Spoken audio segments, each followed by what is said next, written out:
India achieved its highest ever exports of about $675 billion in 2021-2022.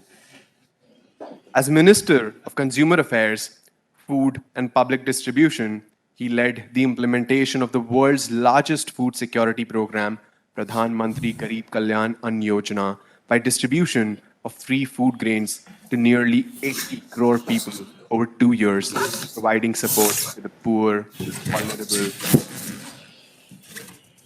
weaker sections of society who were affected the most during COVID-19 pandemic. As Minister of Railways, India achieved the best ever safety record of zero passenger deaths in rail accidents. The Power, Coal and New and Renewable Energy Ministries led transformational changes in India's power sector and successfully implemented the world's largest LED bulb distribution program for energy efficiency. He also received the fourth annual Carnot Prize in 2018, recognizing the path-breaking transformation in India's energy sector. Honorable Minister Goyal has had a brilliant academic record. All India second rank holder, chartered accountant, and second rank holder in law from Mumbai University. He was a well-known investment banker and has advised top corporations on management strategy and growth. He also served on the board of India's largest commercial bank, the State Bank of India and Bank of Baroda. He was also nominated by the Government of India to the Task Force for Interlinking of Rivers. Thank you for joining us, Honorable Mr. Goyal. Pranav Damani is a first-year student at Wharton.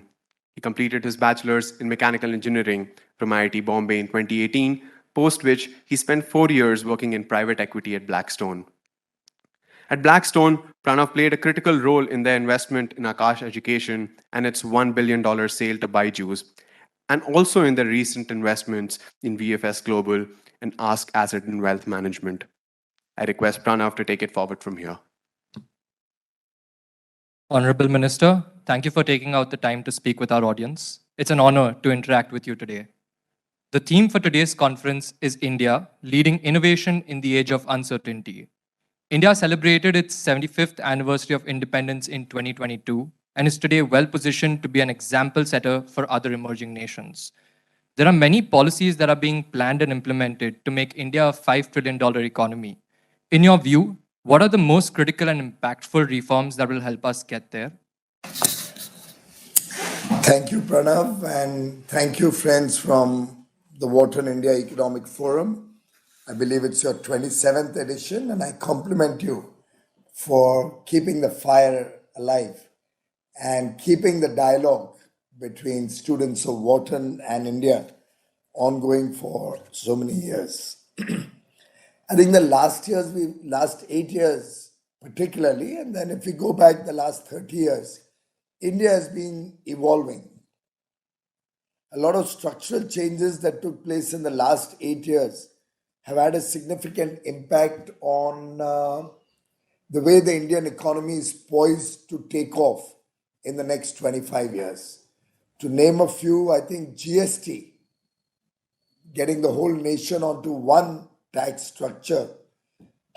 And if I remember correctly, at that time there were about 30 odd different taxes and cesses which a person had to struggle with and had to have full knowledge of to be able to pay his indirect taxes right. So GST I would count as one of the important reform measures that has impacted the economy. And if you're seeing the recent numbers of GST collection, they are very robust despite the emerging global scenario. And a lot of measures have been put in to move the economy towards a more honest economy. So people are now getting used to paying their taxes, something which is very important if we want to be a developed world economy.